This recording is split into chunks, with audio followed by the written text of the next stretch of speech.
In a world where magic and nobility rule, one abandoned peasant boy is about to shatter every limitation placed on him. Meet Saron, a kid left in the dirt as a baby, rescued by a family of hunters who gave him something far more valuable than noble blood, a hunger for knowledge. While other kids played, he devoured books. And when he accidentally crosses paths with a magician who teaches him the first step to magic, entering the spirit zone, he realizes something wild. Maybe nobles aren't the only ones who can wield power. Under a blanket of stars, a baby's cries echo through the mountains. Vincent, a hunter living out here, grabs his axe, convinced someone's trying to steal from his farm. He follows the sound to his stable, where he finds not thieves, but an infant lying in the pasture. He picks up the child, feels its heartbeat, and something clicks. His wife arrives, shocked to see him holding a baby. Vincent looks at her and says it simply, this child was given to them. Neither of them can have kids of their own, and in that moment, they both know this is their son. Fast forward, and that baby is now Saron Arian, 12 years old, buried in a book about a legendary mage who summoned rain for entire towns, protected borders with raw magical force, and devoted his life to making people's lives better. They called him the well-mannered mage, and his story lit a fire in Saron.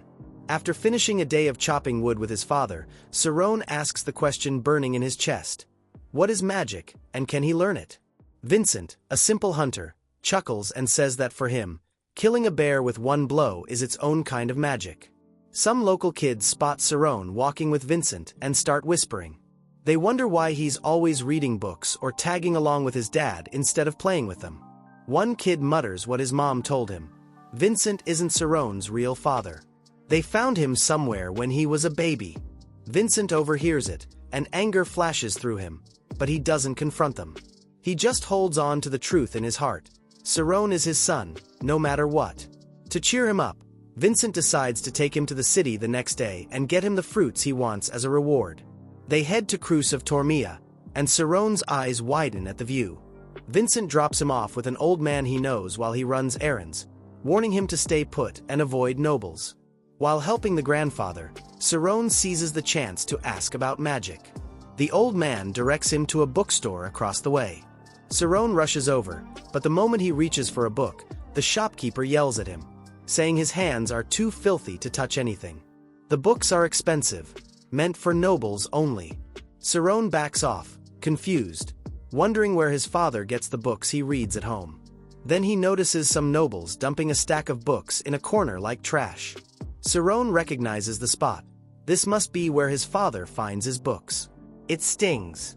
Why do nobles get everything while he gets nothing? Remembering his father's warning, he starts to leave, but guards catch him, demanding to know how a peasant got inside the nobles' only area. Saron tries to explain, but they assume he's an orphan and move to detain him. He slips out of his jacket and escapes, hiding behind some flowers near a building. That's when he hears voices, children asking someone to explain magic. Saron listens closely as the headmaster poses a question to the students. What's the most important thing for learning magic? The students throw out answers. Knowledge, ability, money. All wrong. The headmaster finally reveals the answer. Insight. Insight is sharper than knowledge, swifter than ability, and with enough of it, anyone can become a mage. Saron's heart races. Anyone? An old man's voice interrupts his thoughts, suggesting he climb the wall if he wants to hear better. Saron freezes, then makes his choice. He climbs. On the other side, he sees a group of children gathered around an old man sitting under a tree. The man, Alphys Miri, is the headmaster of Leia School of Magic and a level 4 mage. He notices Saron immediately and invites him down. The other kids scoff at him for not having noble blood and tell him to leave, but Saron bows and begs to see magic. The headmaster grants his wish, calling the wind. The kids, including Saron, are lifted into the air, and Saron braces for a hard fall. But the landing is smooth. Instead of thanking him, Saron asks what magic actually is.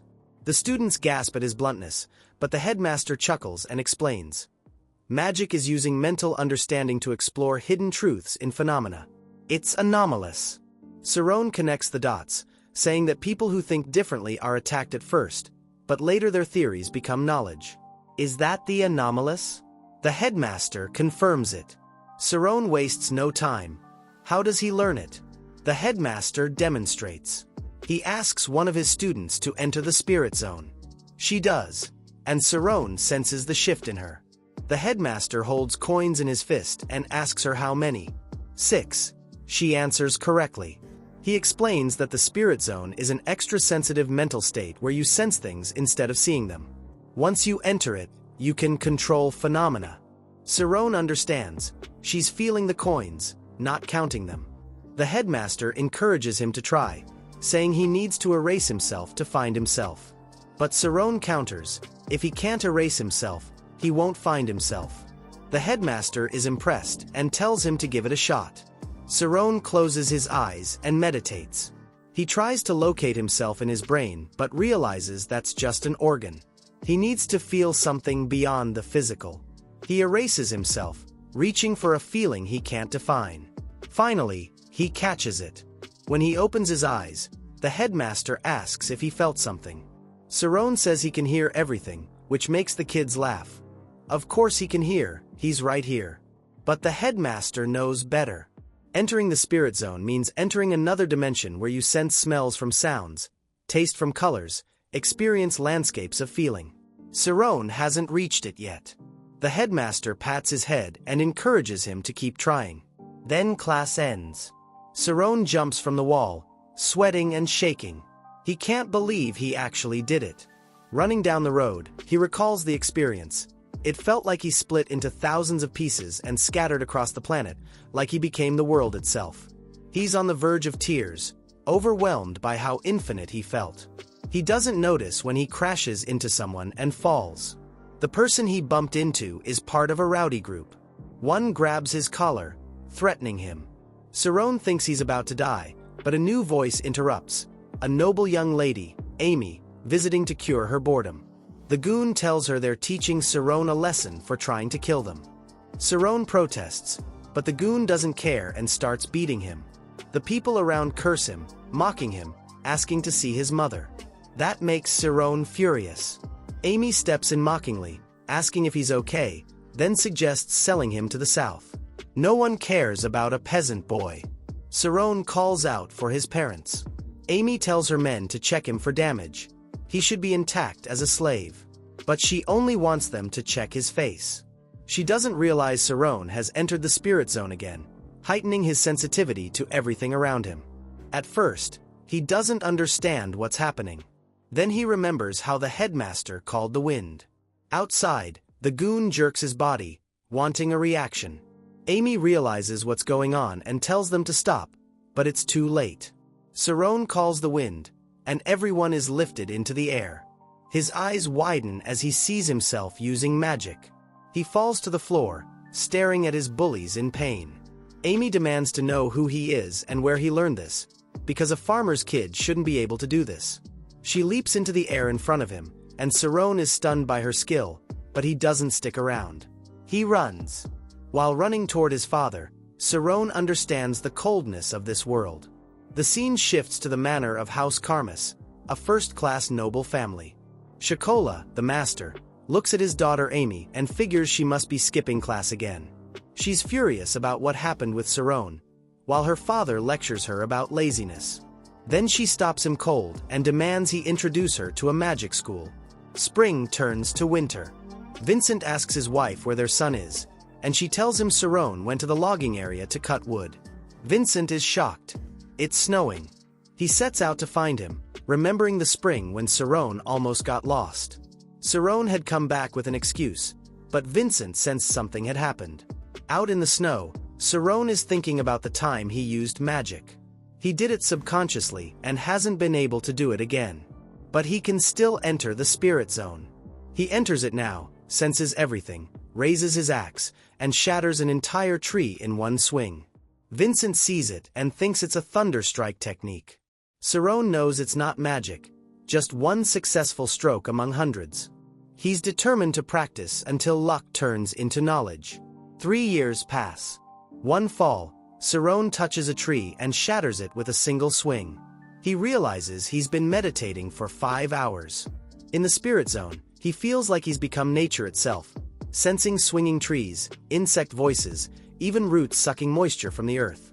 He heads home and notices white horses and a luxury carriage out front. Inside, a refined man sits with his parents. The man introduces himself as Tamurin, butler of the House of Oyent. He asks if Saron can read. Saron says he's been reading since he was young. Tamurin then drops a bomb. He's offering Saron a job. The Oyent family's great library needs to be relocated. Over 10,000 books. Saron's job is to sort them and ensure not a single book leaves the grounds. It'll take over 2 years. Saron realizes this means he'll get to read thousands of books, possibly about magic. But then Tamurin adds the risk. If any book goes missing, Saron's parents will be killed. That's why his parents look so grave. Tamurin says they'll be paid a large sum, more than Vincent could earn in a lifetime. He tells Vincent this is why he's selling his son. Vincent protests. He wants Saron to achieve his dream. Tamurin doesn't buy it and asks if Vincent begged him to hire Saron just so the boy could read books. He reminds Vincent this job isn't about dreams. Vincent remembers teaching a 6-year-old Saron to read. The kid was radiant, sharp, and Vincent wondered if he had noble blood. If Saron were a noble, he'd have a chance to go to school. But Vincent rejected the thought. Saron is his son. Still, watching Saron join him in his work, Vincent realized with dread that he was turning his son into another lumberjack. That's why he begged Tamurin to hire Saron, to give him a chance. But after Tamurin's words, Vincent tells him he doesn't care about the money and orders him out. Tamurin puts on his hat, ready to leave, but Saron stops him. He's taking the job. Tamurin asks if he's sure. Even the tiniest rumor of a lost book can cost him his life. Saron understands the risk and still wants to do it. Tamurin gives him 1 week to change his mind. Once Saron steps onto the manor grounds, there's no turning back.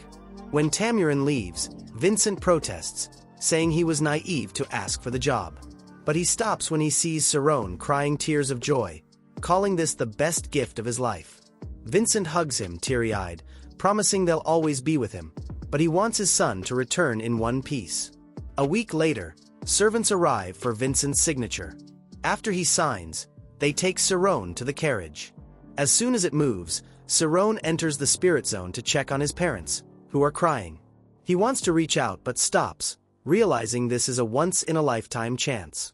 He wonders if he'll come back in one piece after 2 years. They finally reach the House of Oyent, located in Krya City of the Kingdom of Tormia.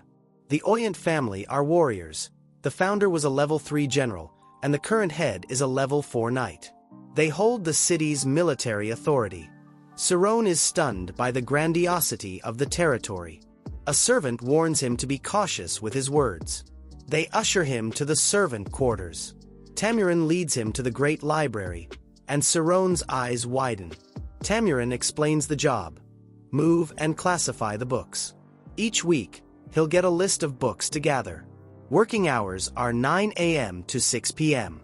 He can do what he likes with his free time as long as he doesn't enter the main house or leave the grounds. Saron asks when he starts. Tomorrow. The next day, Saron starts his work. He realizes why this task is given to one person. Sorting requires understanding. Should the history of swordsmanship go in the history section or the swordsmanship literature section? He realizes all knowledge is interconnected, and its root is history. He decides to read all 850 history books among the 10,000, supplementing them with others. While reading, he senses someone coming and quickly hides the books. He's not allowed to read. Tamurin compliments his work and suggests he take it easy. Then he dusts off Saron's shoulder and tells him to maintain his appearance in front of the master and their sons. He also tells him to do something with his long hair. Saron complies, relieved after the close call. That night, while reading the history of Tormia, Saron realizes reading and understanding is harder than expected. He wonders if he should just memorize, but decides to understand at least one part of each event and move on. Exhaustion hits, and he dozes off in the books. Tamurin comes in, pulls the book from his arms, and scoffs. He doesn't believe reading can bring success. He'd forbid it if practical information were what Saron was after. He leaves, pitying the stupid dreamer with crazy ideas. 3 months pass. Cerrone delivers 4 piles for the porters to move. He's becoming a pro at sorting and working as a librarian. When a servant takes a book for Master Lai, Cerrone protests. Lai hasn't returned the last book. The servant says he tried, but the masters don't care because if one goes missing, Cerrone's the one in trouble. Cerrone realizes nobles don't care about books as much as they let on. Peasants like him walk on eggshells to avoid mistakes that could risk their lives. He decides not to draw attention. A blue-haired guy rushes toward him. Leon, the youngest Oyent's son, running from his master to skip training. His master shouts that he'll make him do 100 laps. Leon hides under the table and begs Cerrone not to tell. Master Kate rushes in, demanding to know where Leon is. Cerrone nervously asks who he is. Master Kate introduces himself as Leon's instructor and demands an answer. Left with no choice, Cerrone points under the table. Master Kate drags Leon out, promising mental endurance training. Leon glares at Cerrone. Cerrone thinks he had no choice. The instructor has the same power as the master of the house. Rumor spreads about how Leon was dragged to the mountains. A month later, it takes Cerrone 20 days to read his first book. But now he understands books of every level. Over the next 4 months, he goes through more than 82 history books. After 200 books, the remaining ones are a breeze. At first, he's nervous about whether spending so much time on history is right. But after going through them to understand Mage's activities, he realizes he made the right choice. He learns that if a scholar researches a theory, a mage turns it into reality. The only difference is that a scholar can't enter the spirit zone. He closes the book, determined to add this backbone of knowledge into his spirit zone to become a mage. The door opens. A bleeding and furious Leon stands there, counting the days for this moment. He coldly tells Cerrone that even after climbing the same cliff again and again, he gathered his courage just to come here and get revenge. Leon calls him a coward for throwing him to his master when he asked for help. Cerrone protests that he only told the truth, but Leon grabs his collar, saying he should have told him beforehand. Cerrone realizes it's not easy for him to do something like that because of his position. To solve it, he asks what he can do to make it right. Leon grins and tells him to follow him in the dead of night. They're inside the training field. Cerrone wonders if he's about to be a punching bag. He's ready to take the beating to hold on to this opportunity his parents risked their lives for. But Leon throws a wooden sword at him and asks him to duel like a man, not a coward. Cerrone protests that he's not a coward, he's a servant expected to serve. Leon deadpans that Cerrone sold him out to save his neck. Finding no choice, Cerrone holds the sword.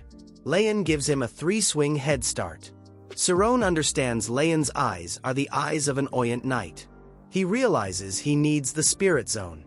With his first swing, Leon counters. Cerrone understands Leon's strength. Second strike, blocked again. Leon taunts him, asking if he's ever held a sword. Cerrone enters the spirit zone, knowing he has one chance left. He strikes harder. Leon's sword bursts from the force. Leon is stunned. Cerrone is shocked at his own success. His plan was to sense everything with the first swing, understand Leon's timing with the second, and hit the vital spot with the third. He'd worked on Thunderstrike for 3 years and tried it now. Leon asks about the source of Cerrone's swordsmanship. Cerrone answers truthfully, it's Thunderstrike, a technique he learned chopping trees. Leon is baffled. He's been training for 15 years. He remembers when Lai broke his sword the same way and was praised. His instructor said he had nothing more to teach Lai. No one gave Leon any attention. He sees Lai and Cerrone overlapping. He exclaims that he refuses to accept defeat. Cerrone wants to apologize, but Leon shuts him down. He unsheathes his sword, clicks it back, and throws it to Cerrone. He gives him 1 month to prepare for a duel with real swords. If Cerrone can break a wooden sword after learning to chop trees, he can figure out something in a month. Before leaving, he threatens that he'll catch him if he tries to run. Cerrone's in the library, head in his hands. House Oyent has a peculiar trait, black and blue hair. The master and eldest son have black hair and remarkable swordsmanship. The daughter has blue hair and is a great pianist. Lai, a sword prodigy, has black hair. But Leon, with blue hair, is the sore thumb, talented in nothing. Cerrone regrets not just letting Leon beat him. Now he's blown Leon's already bruised ego. He looks at the books and thinks they can save him. His time in the mountains gave him strength. He just needs to learn how to defend himself. He takes out books on swordsmanship. Leon is running 100 laps under Master Kate's instruction. Master Kate senses something is wrong. Usually Leon complains. But Leon answers sassily that this training is crap. Master Kate's eyes pop. Exhausted, Leon replies that it's not hard enough because he's still standing. Master Kate immediately understands something happened. Leon denies it, but Master Kate is curious. He warns that Leon can die with vigorous training. Leon eagerly complies. Cerrone is learning schema, the spirit zone for swordsmen. It heightens awareness of the body, allowing a master to use every cell during a fight. He closes the book, realizing this is the polar opposite of the spirit zone. Instead of erasing himself, he needs to delve into himself. But then he stops. It'd be a waste to put effort into something opposite to the spirit zone. He remembers Amy and wonders if she was using schema. He's shocked to think she's that advanced for her age. He goes to the open field and unsheathes the sword. He tries to apply his spirit zone with what he learned about swordsmanship, starting with 8 directional slices. Leon is training so hard that Master Kate stops him, warning his muscles could burst. Leon keeps punching the log, exclaiming his muscles haven't burst yet. But he's frustrated. Even though his muscles don't burst, he hasn't activated his schema. Master Kate stops him. He pats Leon's shoulder, wondering what's occupying his mind. Leon vaguely answers that his arms are killing him. Master Kate asks if there's something Leon should be good at, whether he's delved into what exactly it is. Leon says he only knows what he's not good at. Master Kate tells him that's why he's not a genius. Leon tells him to shut up. Master Kate continues, a real genius knows where they can excel and puts their effort into it without doubt. The greatest fear of a genius is trying to achieve something they can't. That can be a genius's greatest enemy. Leon clenches his fist. Even if he's not born with swordsmanship genius, he'll pursue it with all his power. Both he and Cerrone are determined to win. Cerrone stands with his sword, ready to practice. Swordsmanship is kinetic dynamic energy assumed at the removal of life. It's also a work of mind games. He raises his sword, picturing an imaginary enemy who can attack with countless moves. But among them, only 8 attacks can be predicted from each side. He needs to focus on those. He starts blocking attacks from each direction. But then his imaginary enemy takes another direction, and he loses where to block in his spirit zone. He steps back and laughs, finally understanding that the path of the swordsman is limitless, just like magic. He unsheathes his sword again, his expression different. He apologizes to his parents because he might not make it back to them.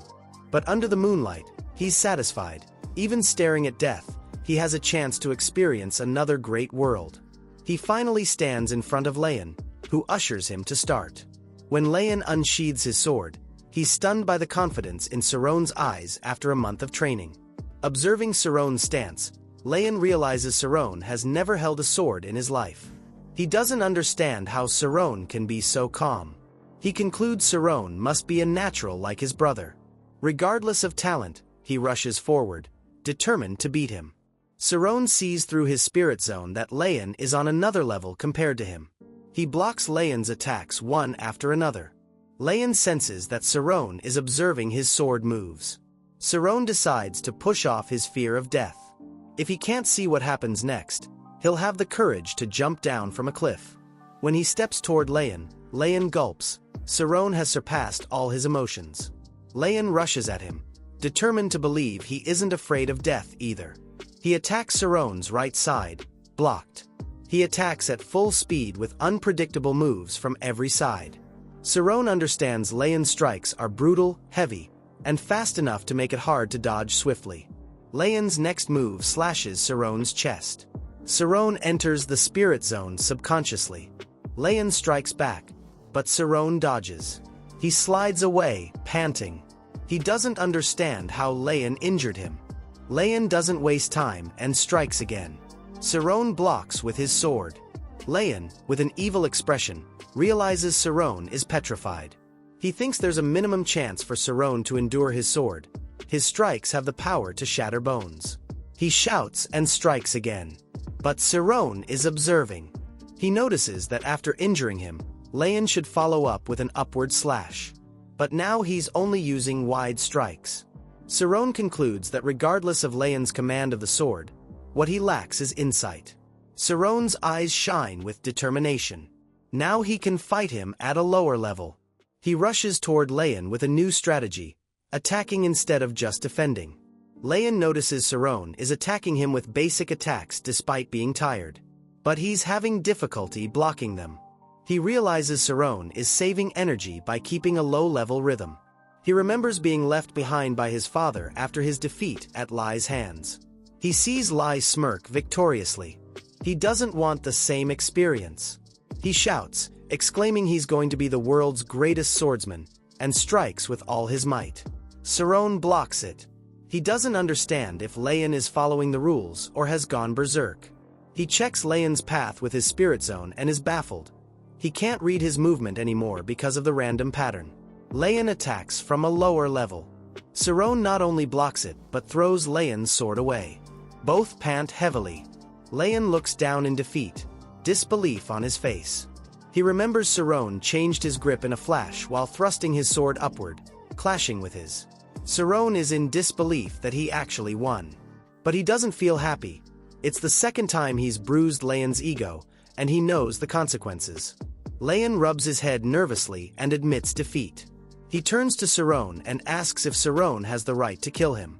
Cerrone is stunned. Baffled, he asks if Leon is joking. Leon explains it's the basic rule of a duel. Cerrone retorts that it was a duel for Leon, but for peasants like him, it was survival. They argue about how they ended up dueling, blaming each other. But when Cerrone adds that the most honorable thing Leon can do is not drag his servant into this mess and follow his instructor's command, it hits home. Leon remembers his behavior, and his expression turns to suppressed shame. Exhausted, Cerrone falls to the ground, exclaiming he thought he was going to die. Leon, confused, looks at him. Just moments ago, Cerrone was a cold-blooded warrior. He concludes Cerrone is a natural warrior. Regardless, he doesn't mock him. He turns to Cerrone and asks his name. After Cerrone gives it, Leon introduces himself and extends his hand, offering friendship.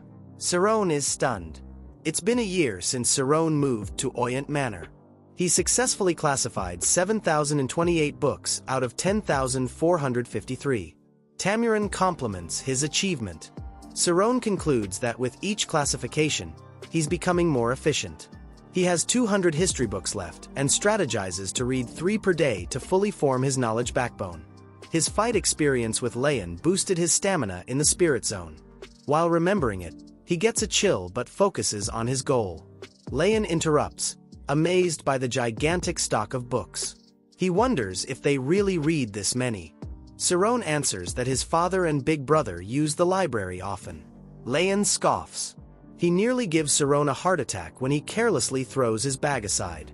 Cerrone pleads with him not to damage the books. It can risk his life. Leon scoffs, saying Cerrone's life can't be worth less than a book.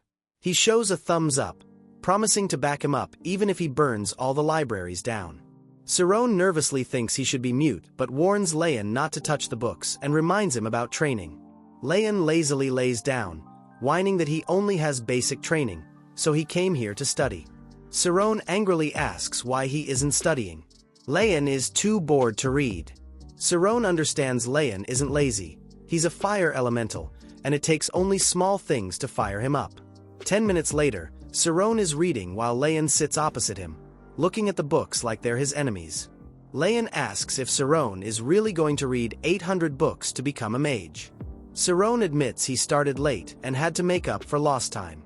He tells Leon that after 600 books, he almost knows what's in the remaining ones.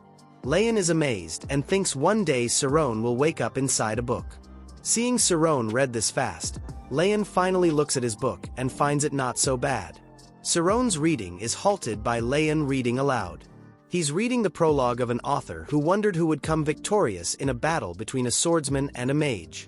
In his search for the answer, the author wandered the world to the peaks of Artusna and carnivorous trees devouring mountain birds. Leon stops and says it's boring. Saron protests. Leon counters, no pictures, no swordsmanship fights. Boring. Saron is already checking the book, protesting that Leon didn't even read one page. Leon raises a question. Why is there a duel between swordsmen and mages in the first place? Before they can argue, Lai interjects. The swordsman will win. Saron immediately greets him while Leon is irritated. Both are afraid Lai heard them arguing, especially Saron, who knows he can be killed for being friendly to a noble. Leon wants to change the topic and provoke his brother, asking if he's saying this because he's a swordsman. Lai answers that if Leon wants to know, he can observe the position of swordsmen and mages in the kingdom. Leon counters that status doesn't mean anything in a battle. Instead of answering, Lai turns to Saron and asks his opinion. Saron is horrified. He knows he needs to answer impartially. He says that if both opponents have equal skill, the swordsman will have difficulty once the mage enters the spirit zone. But if the swordsman can attack before any spell is cast, he has a chance. His words are cut off by Lai, who firmly states the mage will lose. Saron gets a chill. Leon immediately understands Lai is doing this on purpose to discourage Saron. Lai asks if Saron knows about the Armor of Sin from history books, an artifact that can disrupt a mage's spirit zone. With a darkened face, Saron concludes Lai is talking about anti-magic. The spirit zone is like water with innate power, and a mage is like a shark inside it. To go against a mage is like going against a shark. But you can win if you scatter the water and take out the shark's senses. That's anti-magic, the power to beat a mage who can't enter the spirit zone with it. But it's purely theoretical. This equipment is utterly expensive because it's made from the heart of a dragon, which is in a wave state. No amount of money can make it effective. One expert, Yakra, calculated the efficiency of anti-magic to be 65%, which doesn't make it worth the money. Its worth is more than the kingdom's one-year budget. Leon is interested. Can it really make a swordsman stronger? Lai evilly adds that anti-magic is made by a mage. Leon is stunned. Lai answers simply that it's a great way to make good money. He arrogantly adds that there are numerous mages lining up to be hired. No one needs to waste money to get anti-magic. In his words, mages are nothing but people who leech off someone else's money. Leon is furious and warns him, but Saron calmly accepts Lai's statement. Both brothers are baffled. Saron continues, Lai is right about mages making anti-magic, but it can be used for good purposes, like in places where magic is forbidden and in training schools. This way, it brings prosperity to the world. So he can't say a swordsman is stronger than a mage. Lai is irritated. Leon snickers at his brother's face.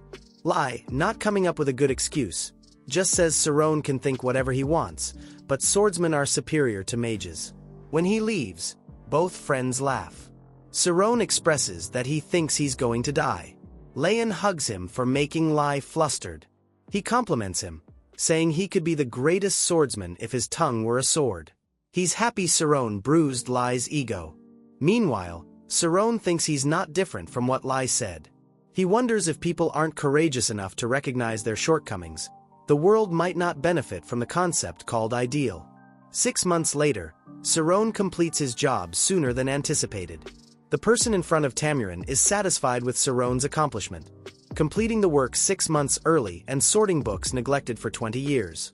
He advises Tamurin to make some excuse to extend Saron's stay, but Tamurin sternly tells him to get back to work. Meanwhile, Saron is reading in his office, thinking that reading hundreds of books isn't simple. But he sighs in relief for accomplishing his goal. Leon's obnoxious voice interrupts, calling his name. He enters and asks if Saron really finished. With a satisfied expression, Saron replies he's finally read everything he needs to. Leon jerks him, exclaiming how incredible he is, and congratulates him. Saron hesitantly asks if he can see his house before leaving. Leon is taken aback. He always feels guilty hiding their friendship. Saron just wishes to see how real friends act before he leaves. Leon gladly accepts his offer, since his family is already out. Saron is in front of the great manor, his eyes wide. Leon consoles him, saying everyone is outside and they can come back at night. As they move forward, Saron is impressed by the giant doors. He finds it hard to imagine Leon living in such luxury. Leon's room is the smallest at the end of the hall, looking more like a small training area. Saron has a feeling he'll visit it again after training. Inside, they're playing cards. Saron is winning again and again. Leon is frustrated and accuses Saron of using the spirit zone to see his cards. Saron reveals Leon reveals his cards by the motion of his hands. He explains observation only works when you're not obsessed with it. You notice small things when intention becomes clear. Leon understands. He needs to see the bigger picture. He sulks, wondering if he can use this skill to enter schema. Saron interjects, saying it might be possible because it helped him with the spirit zone. Saron's attention turns to a fiction book. He asks if he can borrow it. But when he looks, Leon is exhausted. He checks his watch and concludes he should return because Leon's family is coming. On his way back, he stops after hearing a piano tune. He knows the only person who can play is Lena Oyent, Leon's sister. Before he can say anything, Lena turns and asks his opinion. He nervously compliments her music, thinking about his next move. Lena expresses that she didn't see him here. Saron clarifies his job purpose. Lena is impressed and asks if he likes piano. Saron thinks he can't let his guard down. She has the foulest personality in the manor, according to Leon. She offers to teach him, sitting next to her. Saron sweats. Lena tells him he won't get in trouble if he sits with her permission. He knows he can't refuse, but he doesn't want to miss the chance. Lena slowly teaches him the basics, the keys, the sheet music, how to make a chord. He listens intently. Nervously, he asks if he can try. She agrees. He embarrassedly tells her to cover her ears, but she encourages him. He can't become a master in one go. He begins to play while Lena watches, curious. She's baffled. Even though he's playing the wrong notes, he doesn't fumble at all. She's amazed by how perfectly he imitates her even while playing incorrectly. Saron is using his spirit zone while playing. Lena grows tense as she notices he begins to harmonize the notes. It isn't a masterpiece, but it feels like he understands the essence of piano. She's stunned that a servant could have such instinct. Before she can ask, Leon shouts at them for playing such bad piano. He exclaims that normal people should rest at home, not play like a crazy person. But he stops when he sees his friend sitting with his witch sister. Lena casually comments that he seems to know Saron. Saron is all nerves, afraid she'll find out about their friendship. But he's shocked when Leon openly admits they're friends. Seeing his expression, Leon explains Lena isn't someone who cares about such things.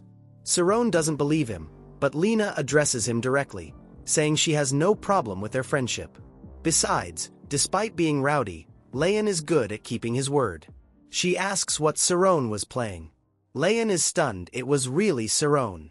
Saron is in disbelief, not because of the question, but because Lena truly doesn't care about their friendship. He turns to Leon and asks why he lied about his sister's foul personality. She seems nice. Leon darkly tells him not to be fooled. She's a witch. Lena chuckles and calls Leon a fool, expressing that she's glad he has intelligent friends like Saron. Saron is thankful, but Leon has another idea. With a smirk, he tells Lena to marry Saron if she likes him that much. She counters, raising an eyebrow. Leon must be really close to Saron if he's willing to set him up with his sister. Leon arrogantly starts to say it'd be a waste of Saron. Before he can finish, Lena grabs his collar and starts beating him. Apparently, she's just been nice to him, and he's already ruined it. Watching their exchange, Saron thinks how wrong he's been about nobles. When she's done, Leon, rubbing his bruises, asks why she's home when she's supposed to be on vacation. She replies she came home to see Lai, who's about to receive his certification, and because their granddad is also home. Leon is stunned. Lai is already certified for the exam. The official certification is a system that grades swordsmen and mages. For this exam, thousands gather, but only 20 receive the certificate. Besides that, there's also an unofficial certificate given by the school after reaching a particular level. You can also gain ranks and points through guilds and associations. Yet people still flock to the official exam because of prestige, money, and fame. Leon is overwhelmed. His prodigy brother is conducting this exam at 18. Lena tries to console him, assuring him his day will come. But then she goes outside to prepare a special seafood dish from the palace. Before leaving, she bids farewell to Cerrone and asks him to say hello when they meet again. He's in a trance, wondering if he'll see her again since he's leaving tomorrow. Hesitantly, he asks Leon if Lena has a boyfriend. At first, Leon is stunned, but then a big grin spreads across his face. Seeing this evil expression, Cerrone tries to brush off his words, but Leon is already rushing outside. He shouts at his sister that Cerrone wants to know her relationship status. Before he can say more, Cerrone shuts his mouth. Lena nervously chuckles, commenting how boys will be boys, and instructs the maids to continue their work. Meanwhile, Laozi asks his subordinate if Leon is expecting a visitor and gets a negative reply. He thoughtfully looks at Leon with Cerrone and tries to remember his name. Suddenly, he remembers and asks Tamurin to come to his room. A while later, Leon is training in the mountains, whining about taking a 10-minute break. Master Kate understands his fire from last year was short-lived. He thinks it'll change when Leon goes to that place. At that moment, a servant rushes in and says Lena asked for his immediate presence at home. At first, Leon declines, thinking it's about Lai, but he spits out his water when the servant informs him it's about Cerrone violating his contract. He asks why, since Cerrone was supposed to go home today. The servant informs him that before Cerrone could leave, Laozi submitted a report to his father, which involved him as well. He turns to Master Kate, saying he's going home. He explains his father found out about his friendship with Cerrone, and he's going to save him. Master Kate stops him. At the Orient Manor, the master of the house gives the verdict: Cerrone's punishment is death. Murmurs spread among the servants about how Cerrone crossed his boundaries. Lena tries to reason with her father, but he refuses. He already has the head butler's report and the servants' testimonies. He turns to Cerrone and asks him to say something. Instead of clarifying, Cerrone asks what will happen to Leon. Everyone grows tense. He's more worried about his friend instead of asking for mercy. Master Oyent darkly answers his foolish question. Leon won't be harmed because of Cerrone's sins. Cerrone sighs in relief, then admits they're truly friends. They became close last year and have remained that way since. Everyone is stunned. Lord Oyent is furious that Cerrone is taking their family name so lightly. He orders Oyent to finish him off secretly. Lena tries to interrupt, but he doesn't listen. He's already given his order, which can't be undone. Laozi feels tense, thinking this is too much. But the other servant sternly tells him this is how things are. They must do it for their master. Nip any tiny bud of conflict. He doesn't understand now, but with time, he will. Before they can argue, Leon enters through the gate. Lena feels relieved. Leon exclaims, asking how they can kill his friend without his permission. Oyent answers it's his decision. Leon protests that friendship isn't a sin.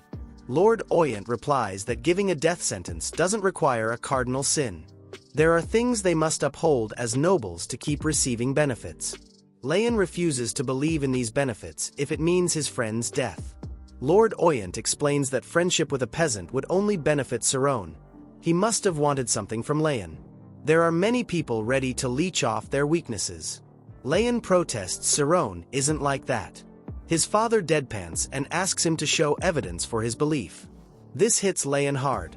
His father knows that the moment Leon admits he can't prove it, the argument is over.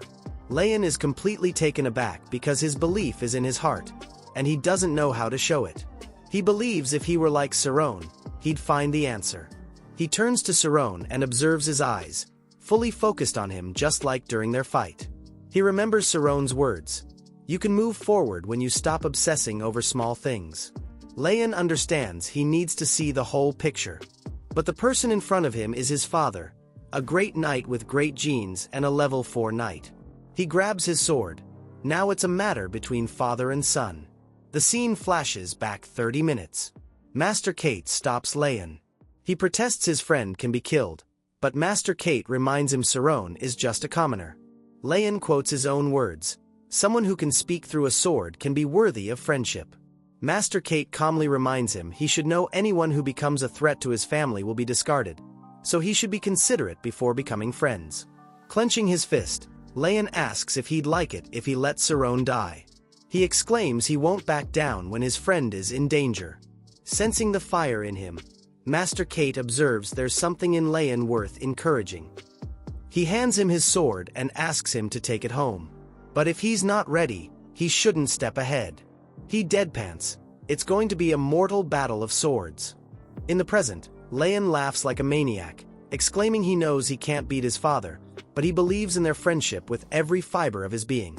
Lord Oyent asks him not to take this family matter lightly. He threatens to exile him if he wants to keep the dignity of the noble house. Leon is ready to leave, even if it means proving his friendship. His father provokes him to unsheath his sword and swear on it that they're friends. Leon really unsheathes his sword. Lord Oyent is stunned to see him raising his sword at him. But Leon clarifies this sword is for his conviction. Lord Oyent reminds him he didn't believe in Leon's friendship when he didn't get along with his family because he's not a prodigy. He believes Leon's friendship with a peasant is just to make himself feel good. Leon explains Cerrone is a great person, and he swore to help him shine. Now Lord Oyent accuses Cerrone of doing something to Leon to make him think such nonsense. Cerrone protests he didn't do anything. Leon tries to stop him from clarifying. But Cerrone addresses him seriously, expressing he doesn't need to bear this burden alone. He takes responsibility, saying he always knew the risks he took the moment he accepted Leon's friendship. No matter if he dies, he won't regret it. Leon turns to his dad, exclaiming this is how he feels. He'll be happy to be exiled. Lena understands that at the end of the day, they're humans who can't work with logic in this situation. She looks at the teary eyes of the servants, thinking everyone needs this kind of friend. Even Lousy regrets seeing that. Before the argument goes further, their grandpa Clump interjects. He compliments them, saying he didn't know he'd see something fresh at this age. Lena is happy to see Clump. She's sure now everything will be in their favor. Lord Oyent asks if he's going to come after a few days. Clump answers his friends enjoy the company of his young wife more than his. Cerrone is in awe to see Clump, a level 3 general in their kingdom, but Clump prefers to be here to get some fun. Lord Oyent is disappointed in his father, who's excited when his house's dignity is at risk. But Clump counters he's more interested in listening to what everyone wants to say about Cerrone. He asks who will speak first. Lena offers her testimony. She concludes that after meeting Cerrone yesterday, she believes he's a gifted man. He completed his work in a short time and was going to go home if not for this drama. She doesn't believe Cerrone has any bad intentions toward Leon that could tarnish their family name. Clump turns to Lai, who's quite irritated to be a witness. He declares Cerrone is a fool, which makes his father happy. But Lord Oyent's face darkens when Lai says it doesn't concern him. Lai clearly states he doesn't care who Leon hangs out with. He only cares about going to the palace to conduct his exams. Lena thinks he's really her brother. Clump excitedly remarks how entertaining it is to be with family. He turns to Tamurin, who observed the matter the longest. When everyone turns to Tamurin, Lousy signals him that their opinions don't matter. They're nothing but servants. However, Tamurin honestly answers Cerrone not only finished his work without mistakes but completed it 6 months ahead of the deadline. Clump asks if he knows about both boys' friendship. He answers he does know they became closer but wasn't aware of their friendship. According to him, if Cerrone were some impulsive boy, he wouldn't be able to classify this much work in time. Everyone is nervous, anticipating the verdict. Lena thinks at this moment only their father is adamant about punishing Cerrone. Everyone turns to him. But the table turns when it's Clump who says no. Shocked, everyone looks at him. He clarifies it's not like he has any problem with their friendship, but it should be ended here. He adds they have a position in the palace, and there's Lai's upcoming exam. Besides, they can't abandon the people who depend on them. He turns to Cerrone and asks if he can understand. Leon is seething with anger. Seeing his grandson, Clump thinks although he's eager to see Leon's fire, there are many people depending on them, and they can't tarnish their reputation. He turns to Cerrone and gives his verdict. He won't be punished for his deeds. But he needs to end this friendship here. Everyone's faces darken when Cerrone answers negatively. He clarifies he can go away if he's in Leon's way, but he can't stop thinking of him as his friend. He's eager to do anything to keep it that way. Leon clenches his sword with anger and shame. For a moment, he doubted him. He now understands Master Kate's words. He concludes it shouldn't have been a negotiation in the first place. He raises his sword with a declaration. Lina tries to stop him, but it's no use. Leon pierces his sword into the ground, taking a knight's oath, declaring he'll serve as Cerrone's sword from now on. His father is the first to curse him. The knight oath is from the time of the founding of the Kingdom of Tormia at the hand of King Adolf I. As a newly established kingdom, it needed power to fend off other nations. So instead of purging the kings, they gave power to rule their land under the knight oath. This process also makes the receiver of such an oath noble if they accept it. Leon looks at Master Kate with hope.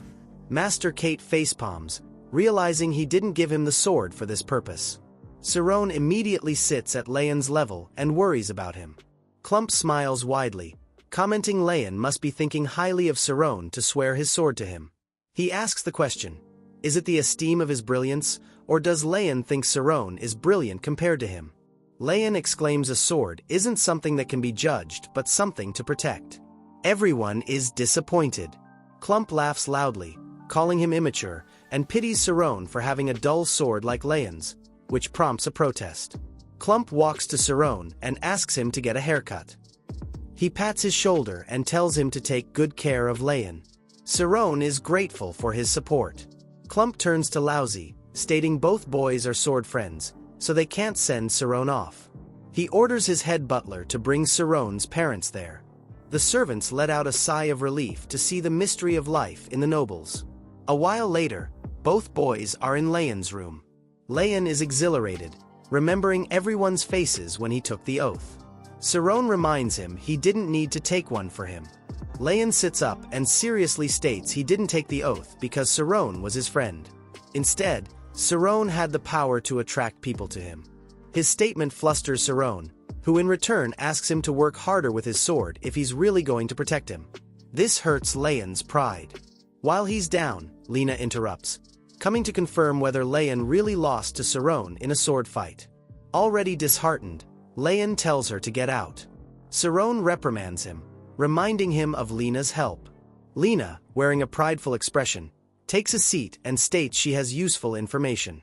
Their father and grandfather are discussing both boys' futures. They plan to send them to Kaizen School of Swordsmanship. After hearing Cerrone is gifted with a sword, Cerrone is surprised. Lina consoles him, assuring him he's already part of the family, so they're going to invest in him. She's already told them about all his talents.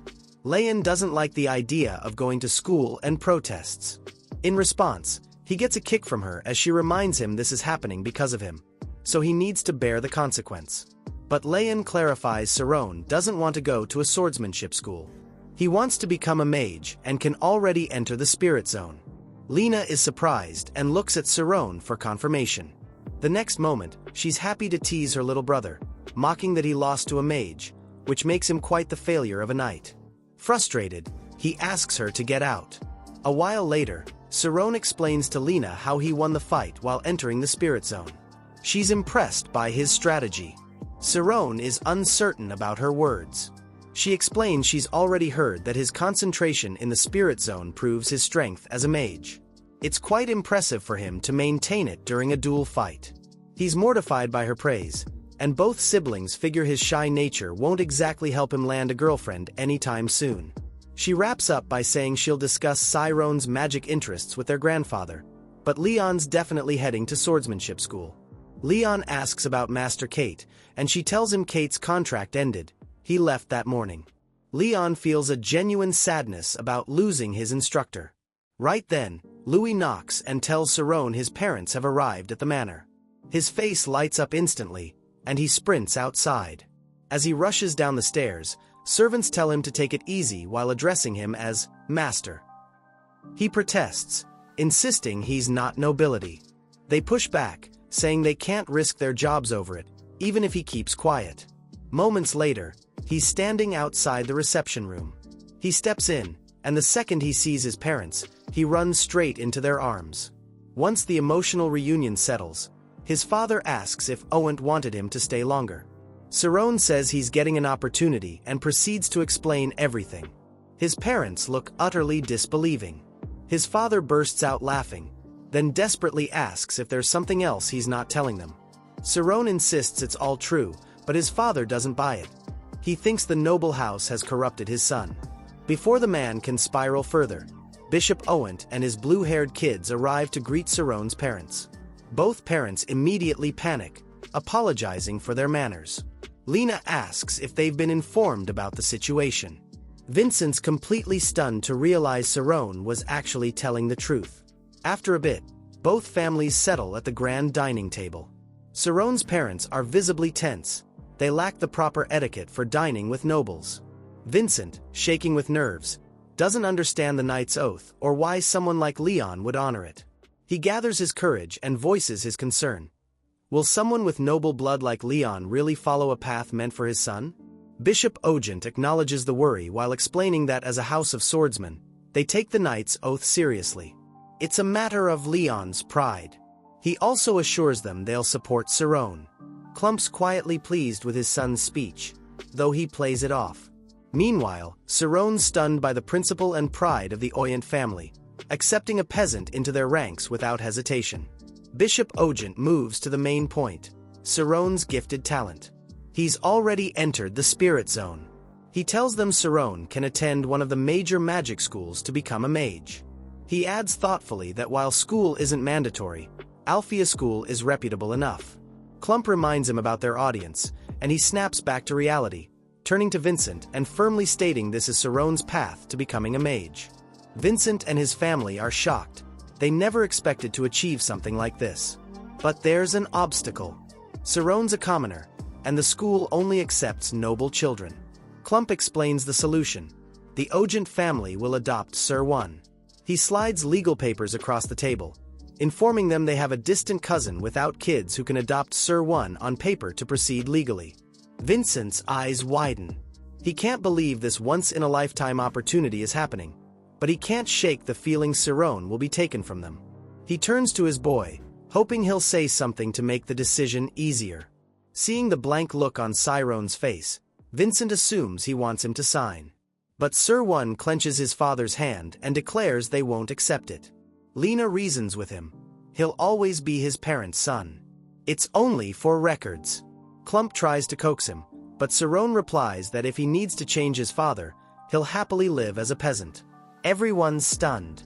Clump reminds him he won't go to school as a peasant and won't become a mage. Saron says he'll accept his fate. Clump stands up angrily and shouts at him to understand things aren't that easy. Sacrifices must be made to fulfill dreams. He asks if Saron was ever serious about it. Saron calmly replies it might be true, but he can't be where he is without his parents. If he's the fruit, they're the roots. His ability to read, his chance to come this far, all possible because of their effort. He can't compare their efforts to this single opportunity. He concludes he'll likely die if separated from his roots, and his only parents are sitting right there. Clump observes there's more to it than meets the eye. Suddenly, Vincent bows and asks them to adopt their son. Before Clump can finish a sentence, Vincent states Saron isn't their son. Saron's mother tenses as her husband confesses everything. He continues, the couple couldn't have children and got him by chance. He adds his suspicion that Saron might already be of noble blood. So by adopting him, he'll meet his roots instead of severing them. Bishop considers this possibility. Sir One turns to his father, who tells him now's the time to know the truth. But his eyes widen when Saron confesses he already knows. He never let them know because he always wanted to believe he was the child of one mother and father. But now Vincent wants him to be the son of 6 parents. Vincent tries to convince him he can't let their boy give up his dream. Saron replies he's not giving up. He'll work harder until the next chance comes, but he doesn't want to be abandoned for the second time in his life. Father and son join hands, both shaking with overwhelming emotions. His father apologizes while crying and hugging him furiously. Everyone watches the emotional scene unfold. Clump mentions how sometimes parents do something for their child that hurts them. Bishop should know after having 4 kids of his own. While looking at Leon's teary face, he asks his father to somehow persuade Alphys, but Clump reminds him Alphys is as stubborn as an ox. Bishop reminds him he owes him a favor. His father grins nervously, saying he might pull something off from Alphys, even though they're both men of principles. His parents are allowed to live in the manor by the Ogent head's permission. Lean's leaving for Kaizen school in 3 days. His father's still sorry towards him, and he knows it'll be like this for many years.